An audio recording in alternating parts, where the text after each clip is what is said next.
Welcome to Hobby Sauce. We've got a 2,000 point Varangur versus Forces of Nature list coming at you. Let's get saucy. Hobby Sauce. Thanks for coming back, guys. I've got Jose here. He's got his Forces of Nature list with us today. We're going to be playing a 2,000 point Scour mission. I haven't played Scour in some time. It's going to be kind of exciting. Jose, we're going to go over the list in just a second, but tell me a little bit about what you think about Forces of Nature. Well, I think Forces of Nature is a very tactical army. It has a lot of good options as far as flyers. Yeah. Lightning Bolt is a fin. Those lightning bolts have given me a lot of trouble. High 4 is a fin because you can, pinpoint any element in your enemy's army and just try to obliterate it. I was a little bit concerned about the lack of mobility of the dwarf army that I used to play before. Yeah. So I just went the other end of the spectrum. Pretty much everything you have here is speed 8 or 10 with the exception of the naiads, right? Correct. All right. Well, we'll be looking forward to seeing this. We're going to go through the lists real quick and then get on into deployment. Starting the list off with the Forces of Nature, Jose has brought a Naiad Ensnarer Horde with no magical items, and 2 hordes of Earth Elementals, accompanied with a Druid, with Banechant and Surge. It'll be augmented by 2 regiments of Centaurs, a horde of Naiad Worm Riders with the Staying Stone, and then 2 Beasts of Nature, both with Lightning Bolts, Flying, and Vicious with their attacks up to 7, and led by the Winged Unicorn. She gives a staying morale boost with the Banner of the Griffin, and she also has Lightning Bolt. Moving into the Varangur, I start my list out with a regiment of Sons of Korgan with the Mark of the Deceiver. That's the mark that gives Fury, and it will be on most of my items. However, the Horde of Bloodsworn will not have the Mark of Korgan. Followed up with 2 hordes of Trolls, and then a Chieftain on Direfang with the Mark, and a regiment of Mounted Sons of Korgan with the Mark. We'll be led by 2 what we call Kings on Chimera. To the left is my Demon Prince, and to the right is our Queen on Dragon. She leads our horde today. What we're doing right here is placing terrain. At Lone Wolf last year, they had a terrain setup phase, so what we're doing is practicing for that and taking turns placing terrain individually. What Jose's doing is trying to place rough terrain in the middle of the field since his unit has Pathfinder, and I'm trying to place obstacles in strategic areas to hinder him. Some of my units have Strider and will try to take advantage of it. Rolling for turn 1, the Varangur win, having the initiative and the spunk. We draw the line as so, and after the line is drawn, the Varangur move forward. The infantry line on the left moves directly forward. Some are in difficult terrain, so we were forced to only move 5 inches to maintain the line.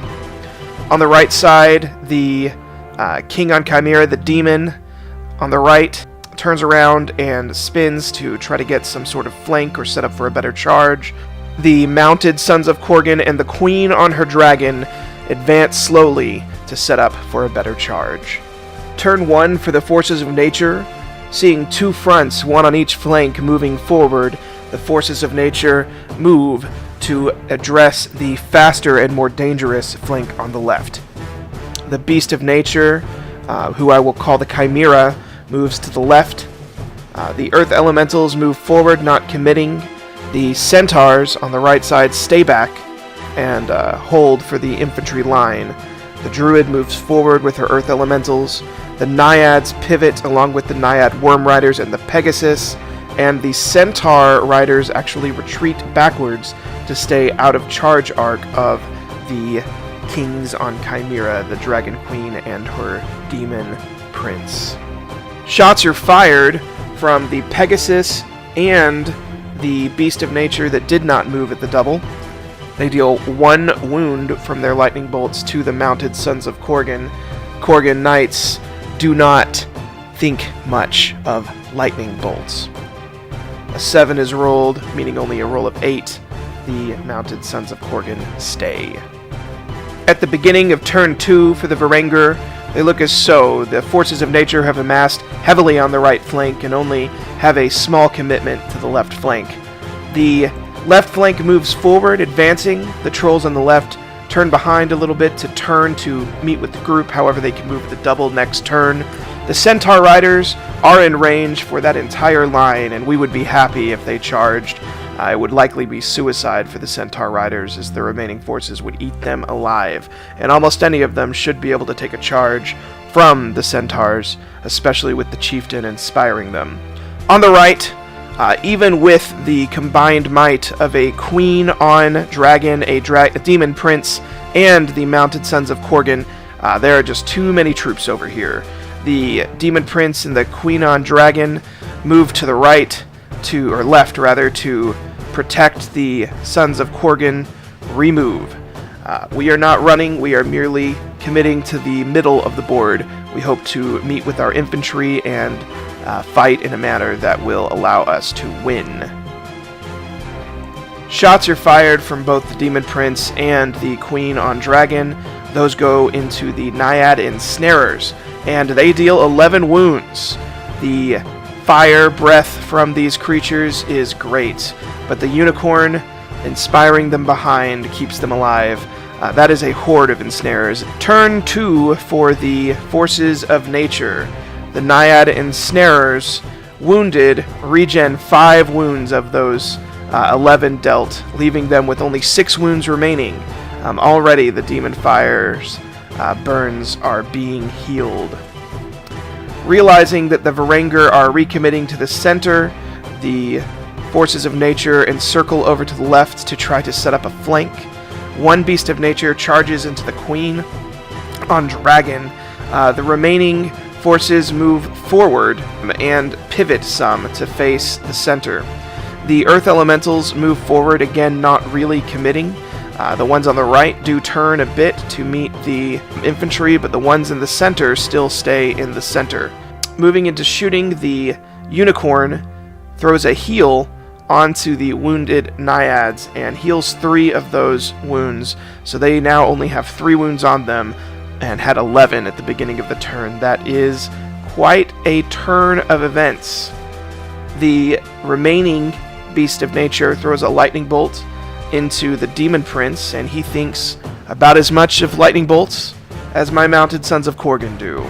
A small roll will not rout such a prince. The Druid throws a surge onto her Earth Elementals and surges 5 inches forward.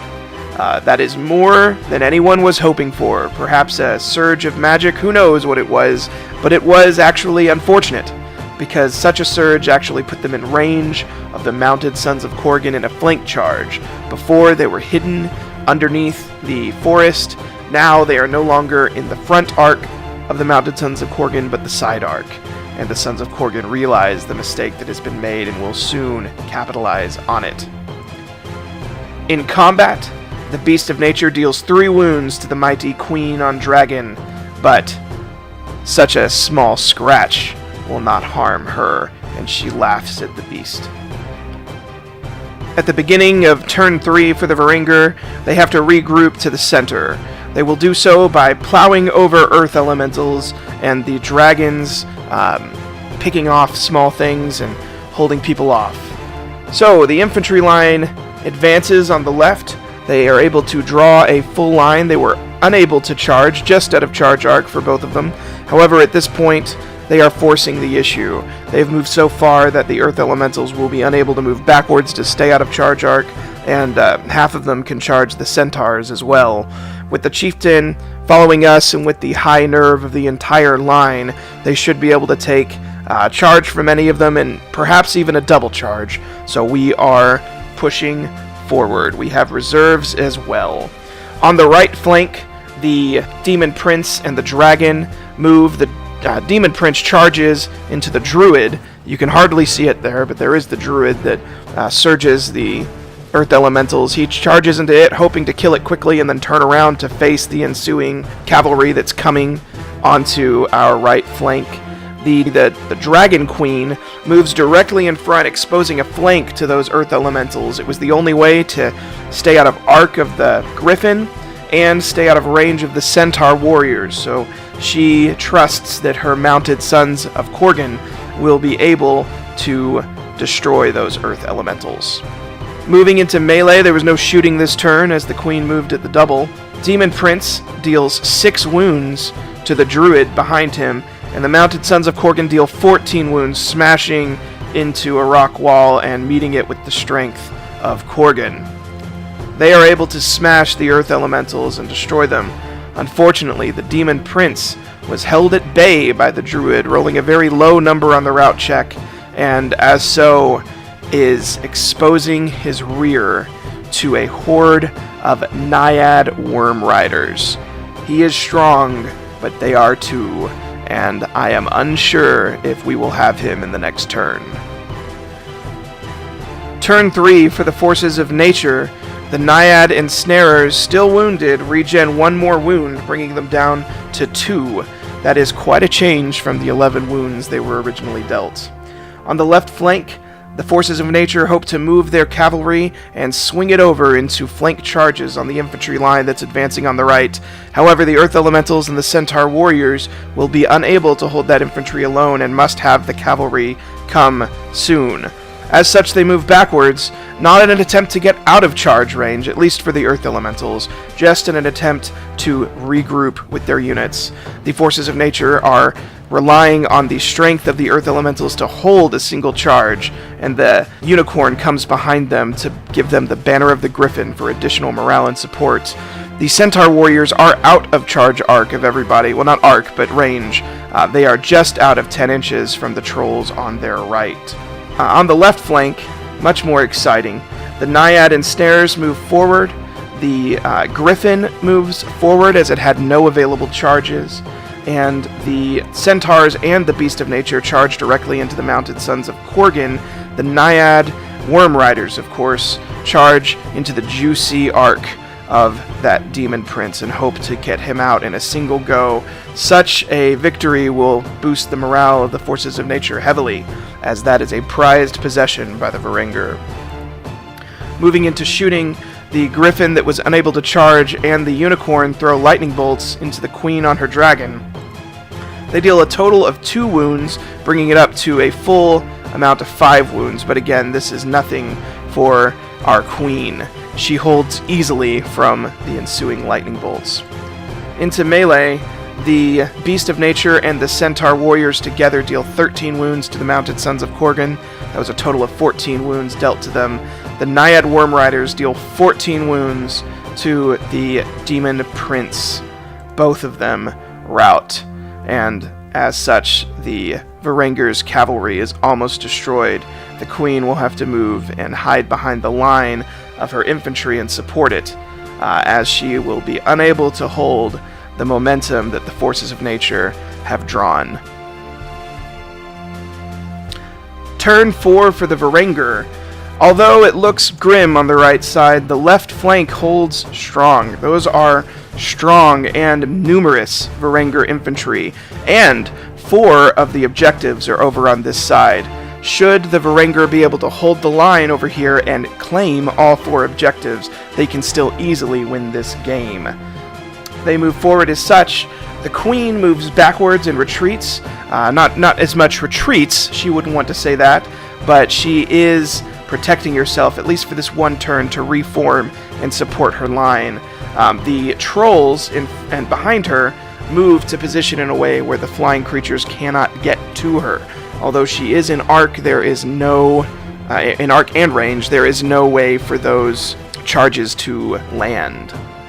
The trolls in the back were unable to charge the centaurs. They moved out of arc. However, they moved forward in an effort to greet them. The centaurs did hold that objective previously, and we don't want them to risk them scouring the objective so that we can't hold this side. The Sons of Korgan on foot and the Bloodsworn charge, although hindered, into the Earth Elementals, hoping their combined forces will prove strong enough to break the Earth Elementals. The Direfang Chieftain turns behind, hoping to set up for a charge next turn. The Queen on Dragon throws her fiery breath at the Druid.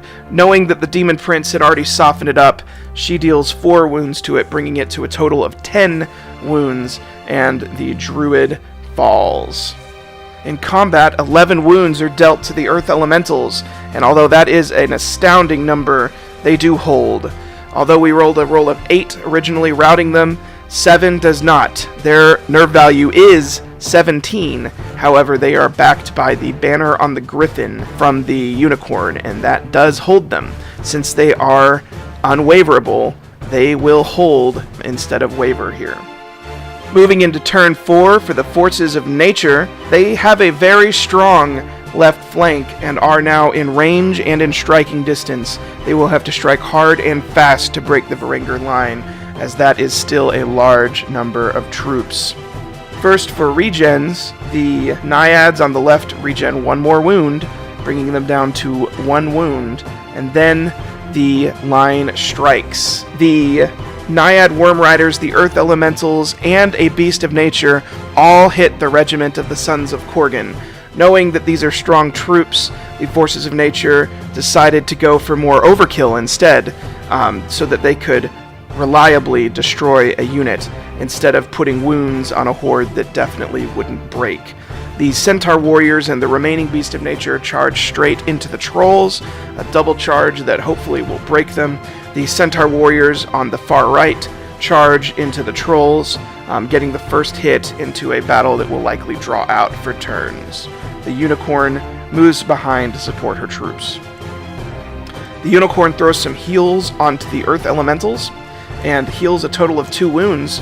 They now have only 9 wounds, and hopefully will be able to take another hit of the Bloodsworn. I'm going to move the battle to this side. I'm sorry that it's such a cluster. It was kind of hard to shoot, but from here you'll be able to see what's happening a little bit better. 7 wounds were dealt into the Trolls on their right flank, now on your left, in the back there. 14 wounds were dealt to the Sons of Korgan, and 9 wounds were dealt to the Trolls by the Beast and the Centaurs. The Trolls in the back held, which is good because they need that objective, but the Trolls as reserves were wavered. The Mounted Sons of Korgan, although hit by a horde of Naiads, hit in the flank by a Beast of Nature, and smashed by Earth Elementals, hold. That is a waver, but we strike back with fury and do not care whether we are wavered. Varangur do not know what waver means. Our route value was 18, and they rolled a 17 on the hit. They will be around for another turn.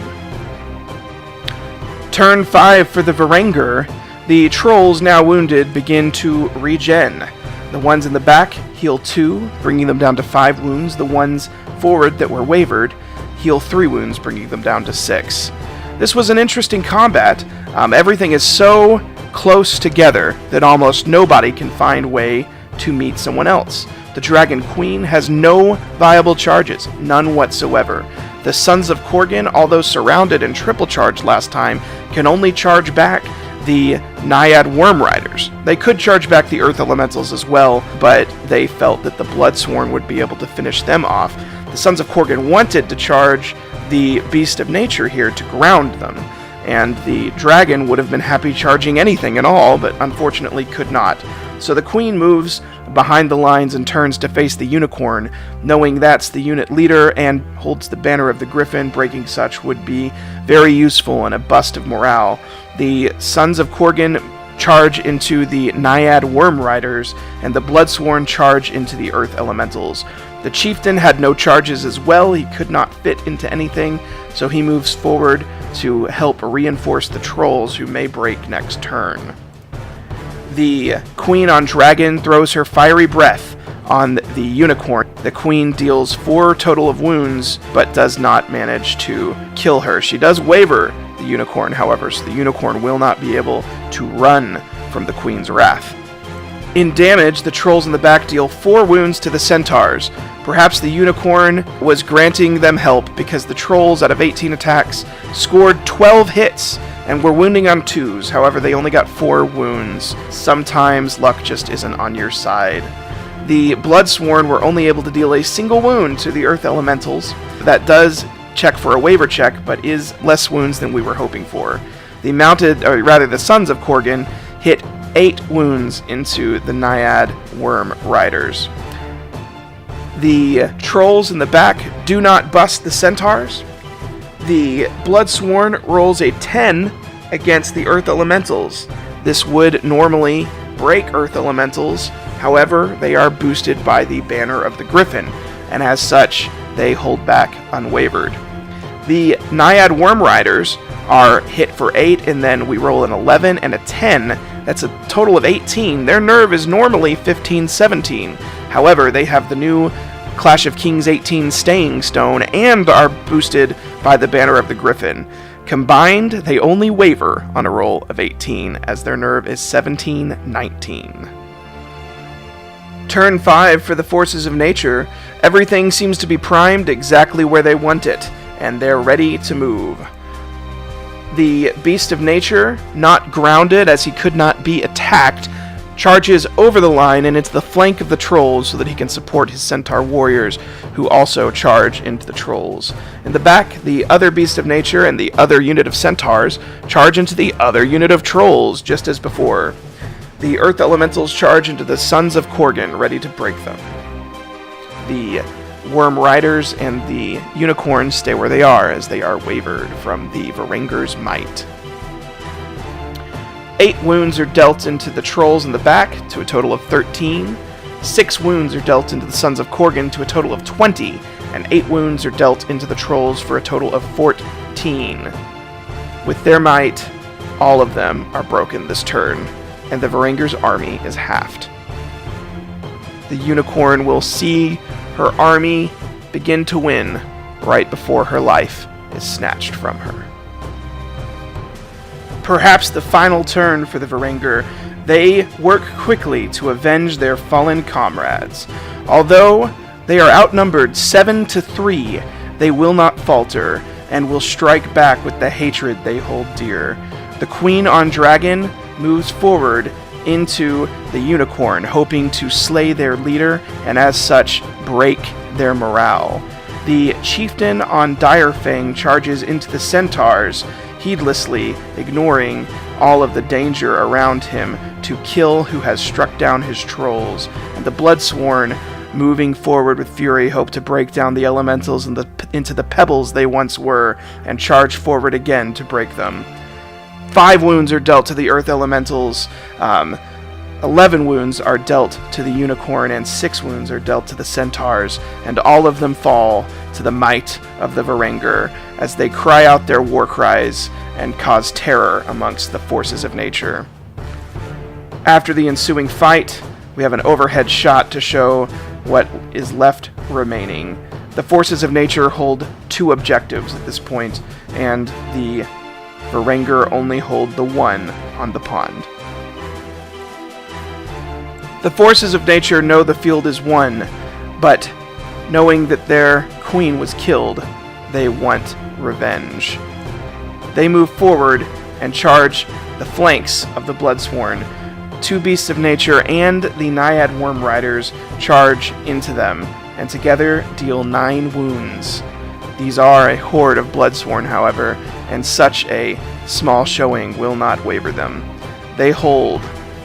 We roll for a turn 7, and it does not come. As such, the forces of nature hold the field with a horde of Naiad ensnarers holding an objective, and the Centaurs in the back holding another. The Varangur are forced to regroup and come back with a new force to take back their relics of Korgan. The forces of nature have won the day. Holy crap! That was nasty. I'm really glad I got to kill your unicorn at least. That was a moral victory. I'm not gonna lie. How do you feel about your win? What do you think was the moment where the game was kind of turning for you? When you failed to route my druid, because that was a lucky break for me. Yeah. You would have taken my rear, and it would have been a lot of I would have been in a lot of trouble there. You know, the druid held, and I was able to countercharge, and I have a massive flank there, and I thought I had the edge at that time. Yeah, I was really hoping to kill his druid and then really wreck face, especially after that Mounted Sun's charge into the elementals. I was really hoping that I was just going to ruin you. When I saw that surge, man, I thought that was it. I really did. That was a bad surge. Exposing the flank, you have to account for that when you play. Yeah, absolutely. Yeah, I normally took Mounted Suns with Pathfinder, but with the new Clash of Kings 18 rules, I don't think they necessarily need it. Hitting on 4s with still the equivalent of Crushing Strike 2 coming in, you know, I'm okay with dropping that 20 points and spending it somewhere else. Definitely. I think the Cloak 18 is going to change the meta quite a bit. I think so too. For this build, I went more with making them more resilient. You know, with you had that Griffin saved you 4 times in this game, if I remember. Yeah, it was and the Staying Stone too. Yeah, that was crazy. Those two together, they were a thing. They were a thing. Yeah. Well, it was a good win for you, Jose. I hope to have you back on again. Yes, sir. And thanks everybody for watching. This has been another episode of Hobby Sauce. Stay saucy. Happy sauce.